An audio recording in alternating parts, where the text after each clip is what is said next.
Hello class, this is Veronica Hodges, your ICD-10 coding instructor. Today we will go over the necessary steps or the appropriate steps as it relates to selecting ICD-10-CM codes. Step number 1. You must always identify the main term. You may ask, well, what is the main term? Keep in mind that the main term of a diagnosis and/or condition usually remains constant. For example, respiratory failure. The main term is failure. Breast cancer. The main term is carcinoma. Renal failure. The main term is failure. Step 2. Locate the main term in the alphabetic index. Keep in mind that your alphabetic index is located behind the official guidelines in the front of your ICD-10 manual.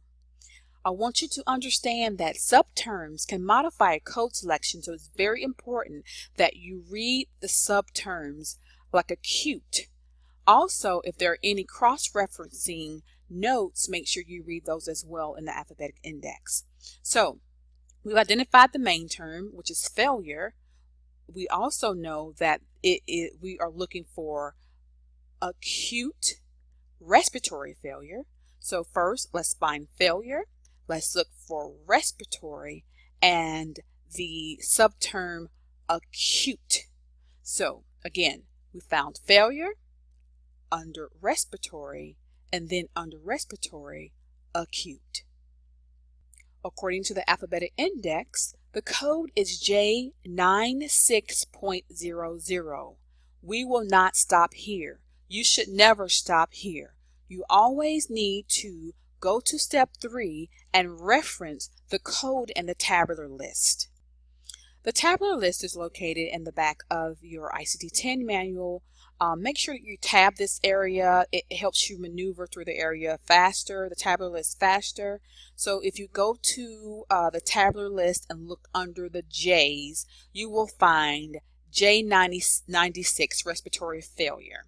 Okay, so we know we need to read all instructional terms, all X clues, look at all symbols and everything.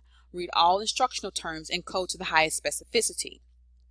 So J96, we don't stop there because that's just respiratory failure and that's not coded to the highest specificity.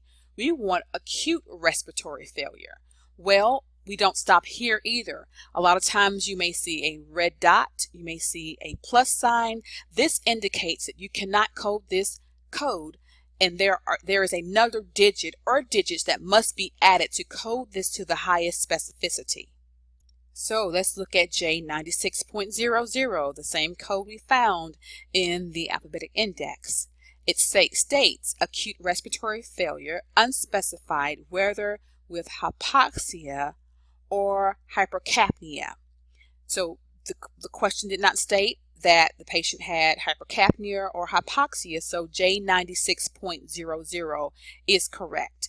If the question, your assignment question, says acute respiratory failure with hypoxia or hypercapnia, that's when we'll go in and we'll code the necessary code. But for this particular assignment question, the answer is J96.00. So step 4, you'll just need to select the appropriate code, which is J96.00, acute respiratory failure. It is very important that you repeat the video, that you watch the video again and repeat the steps to selecting ICD-10-CM codes. Practice, practice, practice. Please do not stop in the alphabetic index. If you have any questions, feel free to contact me. Have fun coding. Again, watch the video again and have an awesome day. Thanks.